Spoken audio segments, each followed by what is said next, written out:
حميد مجيد. وبعد،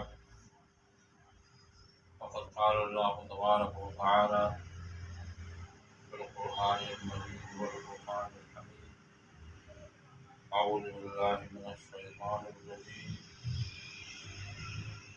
يا أيها الذين آمنوا اتقوا الله حق تقاته ولا تموتن إلا وأنتم مسلمون.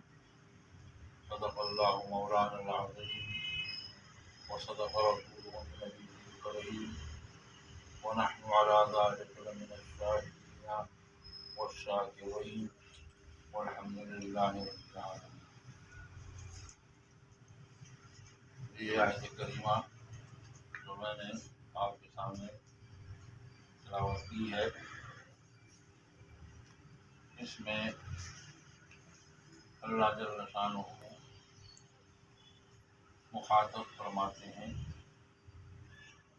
اپنے ان بندوں کو جو اہل ایمان ہیں، جو اللہ کو ماننے والے ہیں اور اللہ کو اپنا خالق اور مالک اور رب مانتے ہیں۔ تو اللہ جل شانہ نے خطاب فرمایا ہے اہل ایمان سے۔ قرآن مجید میں اللہ جل شانہ نے جو خطاب فرمایا ہے، تو بعض مواقع ایسے ہیں کہ وہاں تو خطاب میں تعمیم ہے اور تمام انسانوں کو اللہ نے مخاطب فرمایا، جیسے یا ایھا الناس، اے لوگوں کہہ کر اللہ جل شانہ نے مخاطب کیا ہے۔ اور بعض مواقع ایسے ہیں کہ جہاں تخصیص ہے، اصطلاح میں ہم اس کو تعمیم اور تخصیص کہتے ہیں۔ تعمیم وہ ہے کہ جس میں اللہ جل شانہ تمام انسانوں کو مخاطب کرتا، اور تخصیص یہ ہے کہ جہاں اللہ جل شانہ خاص اپنے بندوں کو، اہل ایمان کو مخاطب کرتا۔ تو اس آیت کریمہ میں جو ارشاد ہے یہ اہل ایمان سے فرمایا کہ یا ایھا الذین آمنوا، اے وہ لوگوں جو اہل ایمان ہو، اتقوا اللہ حق تقاتہ، اللہ جل شانہ کا تقوی اختیار کرو جس طرح کہ اللہ جل شانہ سے تقوی اختیار کرنے کا حق ہے۔ اور فرمائے کہ وَلَا تَمُوتُنَّ إِلَّا وَأَنْتُم مُّسْلِمُونَ، اور ضروری ہے کہ تم موت سے پہلے حالت اسلام میں آ جاؤ۔ یہ جو ترجمہ ہے اور یہ تفسیر ہے، تو یہ عام علماء نے اس آیت کریمہ کی یہی تفسیر کی ہے۔ یا ایھا الذین آمنوا، اے ایمان والو، اتقوا اللہ۔ تو ہمارے یہاں اکثر اردو میں جو ترجمہ کرتے ہیں تو اس میں ترجمہ یوں کرتے ہیں کہ اتقوا اللہ، اللہ سے ڈرو، حق کا تقاتہ، جس طرح اللہ سے ڈرنے کا حق ہے۔ وَلَا تَمُوتُنَّ، اور ایسا نہ ہو کہ تم مر جاؤ، إِلَّا وَأَنْتُم مُّسْلِمُونَ، اور اسلام سے دور رہ کر مر جاؤ، حالت اسلام نہ ہو اور حالت اسلام کے بغیر تمہاری موت آ جائے، تو ایسا نہیں ہونا چاہیے۔ تو یہ بالکل سیدھا سادہ ترجمہ ہے اور اس میں کوئی ایسی بات نہیں ہے، لیکن صوفیاء کرام جب اس آیت کریمہ کی تعبیر کرتے ہیں اور اس کا ترجمہ کرتے ہیں، اس کا مفہوم بیان کرتے ہیں، تو صوفیاء اپنی زبان میں اس کی تعبیر کرتے ہیں۔ صوفیاء کرام کی چونکہ اپنی اصطلاحات ہیں اور اپنی زبان ہے، تو اس آیت کریمہ میں جو کلمات استعمال ہوئے ہیں اس میں سب سے پہلا جو کلمہ ہے وہ ایمان ہے۔ یا ایھا الذین آمنوا، اب یہ جو ایمان ہے تو ایمان سے عام طور سے ہمارے ہاں علماء جو ایمان کا مفہوم بیان کرتے ہیں تو وہ حدیث جبریل کی بنیاد پر ایمان کی تعریف کرتے ہیں۔ حدیث جبریل بڑی مشہور حدیث ہے، تقریباً تمام جتنی بھی ہماری حدیث کی اہم کتابیں ہیں تمام کتابوں میں یہ حدیث نقل ہوئی ہے اور یہ صحیح حدیث ہے، بالکل متفق علیہ حدیث ہے۔ تو اس حدیث میں یہ تفصیل ہے کہ ایک موقع پر اللہ جل شانہ کے رسول صلی اللہ علیہ وآلہ وسلم تشریف فرما تھے اور صحابہ کرام بھی تشریف فرما تھے۔ اتنے میں باہر سے ایک شخص آیا اور وہ شخص اس طریقے سے تھا کہ وہ یوں لگتا تھا کہ ابھی بالکل سفر کر کے وہ آیا ہے اور اجنبی تھا، صحابہ کرام میں سے کوئی بھی وہ نہیں جانتا تھا۔ تو وہ اللہ کے رسول کے سامنے بہت ادب کے ساتھ بیٹھا اور پھر اس نے اللہ کے رسول سے سوالات کیے۔ تو سب سے پہلے جو سوال کیا تو وہ یہی سوال تھا کہ اخبرنی عن الایمان، مجھے یہ بتائیں کہ ایمان کیا ہے۔ تو اللہ کے رسول صلی اللہ علیہ وسلم نے ارشاد فرمایا کہ ایمان یہ ہے کہ ان تؤمن باللہ وملائکتہ وکتبہ ورسلہ، جس کو ہم ایمانیات کہتے ہیں۔ تو اللہ کے رسول نے یہ ارشاد فرمایا کہ آپ اللہ کو مانیں، اللہ کے رسولوں کو مانیں، اللہ کی کتابوں کو مانیں اور پھر تقدیر کو مانیں اور آخرت کو مانیں۔ تو یہ جو ایمانیات جن کو ہم کہتے ہیں یا عقائد کہتے ہیں، تو اللہ کے رسول نے یہ تفصیل بتائی۔ اس لیے علماء شریعت اس شخص کو مومن کہتے ہیں کہ جو اللہ کو مانتا ہو اور اللہ کے رسولوں کو مانتا ہو، اللہ کی کتابوں کو مانتا ہو، تقدیر کو مانتا ہو، آخرت کو مانتا ہو، مانتا ہو، بنیادی جو عقائد ہیں ان کو مانتا ہو، تو اس کو ہم مومن کہتے ہیں۔ لیکن صوفیاء کی اصطلاح میں جو ایمان ہے یہ اس کا مفہوم مختلف مفہوم ہے۔ صوفیاء کے ہاں ایمان کا مفہوم یہ ہے کہ بندے کا اللہ کے ساتھ جو تعلق ہے وہ حقیقی معنوں میں تعلق اللہ کے ساتھ تعلق، اس لیے کہ یہ جو اللہ کے ساتھ تعلق ہے یہ بنیاد ہے۔ تمام جتنی بھی ایمانیات ہیں، جتنے بھی عقائد ہیں اور جتنے بھی اعمال انسان کرتا ہے، تو ان تمام چیزوں کا دار و مدار جو ہے اللہ کے ساتھ تعلق۔ اب یہ جو ایمان ہے، ایمان باللہ ہے، تو صوفیاء کہتے ہیں کہ اس کے اندر بڑے مدارج۔ اب یہ ایمان سب کا ایک جیسا نہیں ہوتا۔ انبیاء علیہ السلام کا جو ایمان ہے وہ کچھ اور ہے، صحابہ کرام کا ایمان کچھ اور ہے، تابعین کا اور ہے، تبع تابعین کا اور ہے، باقی لوگوں کا اور ہے۔ یہ صوفیاء کا ایمان اور ہے۔ ہر ایک آدمی کا جو ایمان ہے وہ مختلف ہے، لیکن بنیادی طور پر ایسا ہے کہ یہ جو اللہ کے ساتھ تعلق ہے یہ انتہائی اہم ہے۔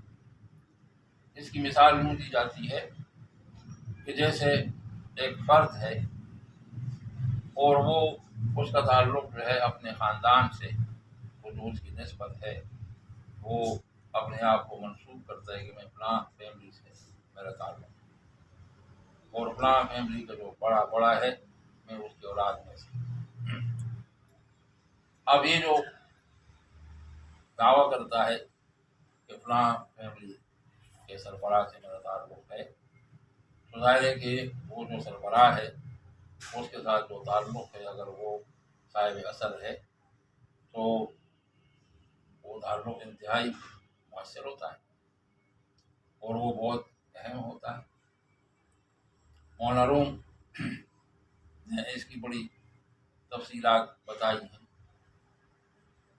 اور وہ یہی فرماتے ہیں کہ جو جس شخص کا تعلق اللہ کے ساتھ صحیح معنوں میں ہو جاتا ہے تو وہ اللہ کی مخلوق میں سب سے زیادہ اہم ہے۔ اللہ کے ساتھ جو نسبت ہے، اس نسبت کا ہونا اور پھر اس نسبت کا بڑھنا اور اس کا استوار لینا، تو مولانا روم کہتے ہیں کہ یہ بہت بڑی نعمت ہے۔ سب سے بڑی نعمت یہ ہے کہ جب ایک انسان صحیح معنوں میں اللہ کے ساتھ اس کی نسبت ہو جاتی ہے اور وہ عبداللہ ہو جاتا ہے۔ یہ جو مولانا روم نے فرمایا کہ گفت یہ اللہ ہوت گرچہ الحکوم عبداللہ ہوا۔ پھر یہ جو حدیث قدسی میں آتا ہے، پھر انسان جو ہے وہ جو کچھ کہتا ہے اس کی زبان سے ہوتا ہے لیکن وہ ارشاد اللہ کا ہوتا ہے۔ یہ مقامات ہیں تو لیکن بہرحال یہ جو ابتدائی تعلق ہے تو جب انسان اس تعلق کا اظہار کرتا ہے تو حدیث میں آتا ہے کہ جب ایک انسان اللہ کی طرف آتا ہے تو اللہ جل شانہ اپنے مقربین جو فرشتے ہیں ان میں اعلان کرتا ہے کہ میرا فلاں بندہ جو فلاں کا بیٹا ہے وہ میری طرف آنا چاہتا ہے اور آپ لوگ جو ہیں اس کا اعلان کریں، آگے اعلان کریں۔ تو یہ سلسلہ آسمان دنیا تک آتا ہے اور آسمان دنیا کے فرشتے اعلان کرتے ہیں کہ فلاں شخص جو فلاں کا بیٹا ہے تو وہ اللہ کے ساتھ محبت کرنا چاہتا ہے اور اللہ کی طرف آنا چاہتا ہے اور اللہ اس سے محبت فرمانا چاہتے ہیں۔ تو یہ جو فرشتوں کی ندا ہے تو حدیث میں آتا ہے کہ پوری مخلوق تک اس کے اثرات آتے ہیں اور وہ شخص جو ہے اس کو مقام محبوبیت ملتا ہے اور مقام مقبولیت ملتا ہے۔ تو یہ جو ایمان ہے، صوفیاء کے ہاں ایمان سب سے بڑی نعمت ہے۔ ایمان، ایمان ہونا، صاحب ایمان ہونا، اور ایمان ظاہر ہے کہ ایمان کا آغاز ہوتا ہے ایمان باللہ سے، اللہ کے ساتھ جو تعلق ہے وہ تعلق کے بڑے مدارج ہیں، لیکن بہرحال جو شخص جس کو جو بھی درجہ حاصل ہے پھر بھی بڑی غنیمت ہے۔ تو فرمایا کہ یا ایھا الذین آمنو، اے وہ لوگوں جو اپنے آپ کو اہل ایمان کہتے ہو اور جن کا تعلق جو کہتے ہو کہ ہمارا اللہ سے تعلق ہے، تو پھر اس ایمان کا جو تقاضا ہے تو وہ تقویٰ ہے۔ اتقوا اللہ حق تقاته، پھر آپ لوگ اس طریقے سے رہیں جس طرح اللہ چاہتا ہے کہ آپ کی جو زندگی ہے اور آپ کی جو بود و باش ہے تو بود و باش کے سلسلے میں آپ کو بے لگام نہیں ہونا چاہیے۔ اب یہ جو صوفیاء کرام کی زندگی ہوتی ہے تو یہ بڑی پابندی کی زندگی ہوتی ہے۔ ایک عام آدمی کی زندگی ہوتی ہے تو وہ اپنی زندگی جیسے چاہے گزارتا ہے، لیکن ایک صوفی کی زندگی بہت ہی پابندی کی زندگی ہوتی ہے۔ وہ ہر وقت اس فکر میں رہتا ہے کہ اس کے وجود سے کوئی ایسا عمل صادر نہ ہو جائے کہ جو اللہ کے ہاں ناپسندیدہ ہو، اور اس کی زبان سے کوئی ایسا قول نہ نکلے کہ جو اللہ کے ہاں ناپسندیدہ ہو۔ تو اللہ جل شانہ کی پسند و ناپسند کا وہ خیال رکھتا ہے۔ صوفیاء کے ہاں تقویٰ جو ہے اس کا مفہوم یہ ہے کہ اللہ کی جو پسند و ناپسند ہے اس کا خیال رکھنا کہ اللہ جل شانہ کو جو عمل پسند ہے وہ عمل کرنا چاہیے، جو اللہ کو ناپسند ہے وہ نہیں کرنا چاہیے۔ اللہ کو جو کلام پسند ہے وہ کلام کرنا چاہیے، جو کلام پسندیدہ ہے وہ نہیں کرنا چاہیے۔ تو یہ صوفیاء کی تعبیر یہ ہے کہ اتقوا اللہ حق تقاته، پھر آپ کا جو تعلق ہے وہ یوں ہونا چاہیے جس طرح ایک بیٹا ہے، بیٹا جو ہے اگر صحیح معنوں میں بیٹا ہے تو وہ ایسا کوئی کام نہیں کرتے جو اس کے والد کو ناپسند نہیں۔ اگر ایک بیٹا ایسے کام کرتا ہے کہ جو کام اس کے والد کو ناپسندیدہ ہیں، تو ظاہر ہے کہ وہ تعلق کے اوپر نہیں رہتا، وہ تعلق جو ہے اس میں دراڑ آتی ہے۔ جب ایک بیٹا ایسا عمل کرتا ہے جو اس کے والد کو ناپسند ہے، تو ایک مرتبہ آپ خاموش رہے گا، دوسری مرتبہ رہے گا، خاموش رہے گا، بالآخر وہ جو ان کا تعلق ہے تو اس میں دراڑ آئے گی، وہ ٹوٹ جائے گی۔ تو صوفیاء اس چیز کو اس کا بہت خیال رکھتے ہیں کہ ایسا کوئی عمل نہیں کرنا چاہیے جو اللہ کے یہاں ناپسندیدہ ہو، اس لیے کہ اس سے یہ جو تعلق ہے یہ تعلق کمزور ہوتا ہے اور تعلق ٹوٹتا ہے اللہ کے ساتھ تعلق۔ تو فرمایا کہ اتقوا اللہ حق تقاتہ، اور اس کے بعد اس کی مزید وضاحت کی کہ ولا تموتن الا وانتم مسلمون، انسان کی جو زندگی ہے یہ گزرتی ہے، گزر جاتی ہے، اور انسان کو پتہ نہیں چلتا، موت آ جاتی ہے۔ تو یہ جو اس آیت کریمہ میں دوسری اصطلاح استعمال ہوئی ہے وہ اسلام کی اصطلاح ہے۔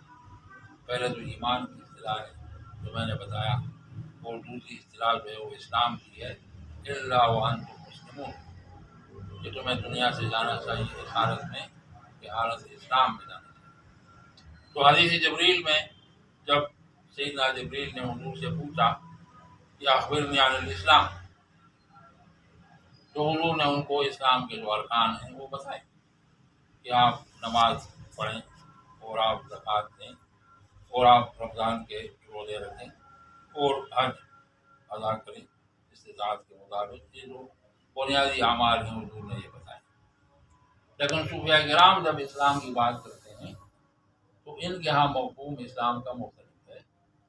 یہ کہتے ہیں کہ اسلام کا مفہوم جو ہے یہ سر تسلیم کو خم کرنا ہے، سر تسلیم کو خم کرنا یہ اسلام ہے، کہ انسان کو ایسا ہونا چاہیے کہ اللہ کے احکام کے سامنے بیچون و چرا، بغیر یہ کہ یہ کیا حکم ہے اور کیا عمل ہے، کیا ہے یہ چون برا نہیں، بلکہ بغیر کسی چون و چرا کے اللہ جل شانہ کے حکم پر عمل کرنا چاہیے، اور اللہ کے حکم کے سامنے ہمیشہ سر تسلیم خم رہے۔ تو یہ جو سر تسلیم خم رہنے کی کا معمول ہے تو صوفیاء کرام ہمیشہ اس پر عمل کرتے ہیں۔ صوفیاء کرام یہ نہیں ہوتا کہ بھائی میں یہ عمل کروں گا تو مجھے اتنا ثواب ملے گا، یہ کروں گا تو اتنا ثواب ملے گا، یہ ہوگا، وہ ان چیزوں میں نہیں پڑتے۔ وہ کہتے ہیں بھائی اللہ کا حکم ہے اور میں نے اللہ کے حکم کی تعمیل کرنی ہے، اللہ کے رسول کا حکم ہے، اللہ کے رسول کے حکم کی تعمیل۔ تو صوفیاء کا جو اسلام ہے وہ یہ ہے کہ انسان کا سر تسلیم خم رہے اللہ کے سامنے اور اللہ کے رسول کے سامنے۔ تو اس آیت کریمہ میں جو صوفیاء کی تعبیر ہے اس کے مطابق یہ ایمان اور اسلام کی جو اصطلاحات استعمال ہوئی ہیں، درمیان میں تقویٰ کی اصطلاح بھی استعمال ہوئی ہے۔ تو اللہ جل شانہ نے فرمایا یا ایھا الذین آمنوا، اے وہ لوگ کہ جو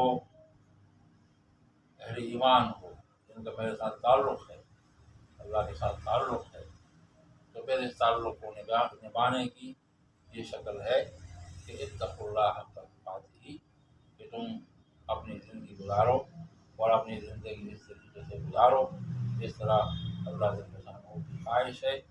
اللہ جل شانہ کی خواہش کو پیش نظر رکھ کر اور مد نظر رکھ کر اپنی زندگی گزارو۔ ولا تموتن الا وانتم مسلمون، اور پوری زندگی موت تک اس حالت میں رہو کہ تمہارا سر تسلیم ہر وقت خم اللہ کے سامنے جھکا رہے۔ تو یہ جو صوفیاء کرام کے ہاں جو بھی مجاہدات ہیں، جو کچھ بھی ہے، وہ ان بنیادوں پر ہے کہ اللہ کے ساتھ ہمارا جو تعلق ہے یہ تعلق جو ہے بڑھنا چاہیے، اور اس تعلق کو استوار رہنا چاہیے، اس میں کمی نہیں آنی چاہیے، بلکہ یومیہ اس میں اضافہ ہونا چاہیے۔ ہر ایک صوفی جو ہے وہ یومیہ اپنا محاسبہ کرتا ہے کہ کل میری حالت کیا تھی اور آج میری حالت کیا ہے۔ صوفیاء کہتے ہیں کہ وہ سب بڑا بدبخت ہے کہ اس کا آنے والا دن جو ہے اس میں ان کا تعلق نہ بڑھے اللہ سے۔ ہر آنے والے کے ساتھ اللہ کے ساتھ تعلق بڑھنا چاہیے، تب تو فائدہ ہے۔ اور اگر تعلق بڑھتا ہے یا اس میں کوئی کمی آتی ہے تو یہ پھر سخاوت ہے اور بدبختی ہے۔ تو ہم لوگ جتنے بھی اعمال کرتے ہیں، ان اعمال کا بنیادی مقصد اللہ کا قرب ہے، اللہ کا قرب، اللہ کے قرب کا حصول ہے۔ اور ان اعمال میں ایک بہت بڑا عمل جو ہے وہ ذکر اللہ ہے، کہ ہم اللہ کا نام لیتے ہیں اور اللہ کا ذکر کرتے ہیں۔ تو ذکر اللہ بنیادی طور پر تو انفرادی عمل ہے کہ ہر آدمی کو یومیہ ذکر کرنا چاہیے، اس کے لیے وقت دینا چاہیے، اپنا ٹائم ٹیبل جو ہے ایسا سیٹ کرنا چاہیے کہ اس میں اللہ کے ذکر کے لیے بھی ٹائم ہو۔ لیکن یہ کبھی کبھار ہم جو بیٹھتے ہیں اجتماعی ذکر کرتے ہیں، تو یہ جو ہے ایک یاد دہانی کے لیے، اور دوسری بات ہے کہ اس میں ہماری مشق ہوتی ہے۔ اور ہم اجتماعی ذکر جب کرتے ہیں تو حدیث قدسی میں ہے کہ جب انسان اللہ کا ذکر کرتا ہے اور جماعت میں ذکر کرتا ہے تو اللہ اس کا جواب فرشتوں کی جماعت میں دیتا ہے۔ تو یہ جو ہم بیٹھتے ہیں اور اللہ کا ذکر کرتے ہیں تو اس کا رسپانس اللہ کی طرف سے فرشتوں کی جماعت میں ملتا ہے، تو ظاہر ہے کہ یہ بہت بڑی فضیلت ہے۔ پھر جب انسان بیٹھ کر ذکر کرتا ہے تو فرشتے اس کو گھیرتے ہیں، اس کی دعا کرتے ہیں۔ تو ہم اس تصور کے ساتھ تھوڑی دیر بیٹھتے ہیں اور اللہ کا ذکر کرتے ہیں، تو اس کے لیے ہم سب سے پہلے ضرور کا حدیث بیٹھتے ہیں اور پھر پورا رات، اور اس کے بعد استغفار، اور پھر تسبیح پڑھتے ہیں اور پھر تحلیل کرتے ہیں، اور اس کے بعد دعا کرتے ہیں ضرور شریف کے حدیث۔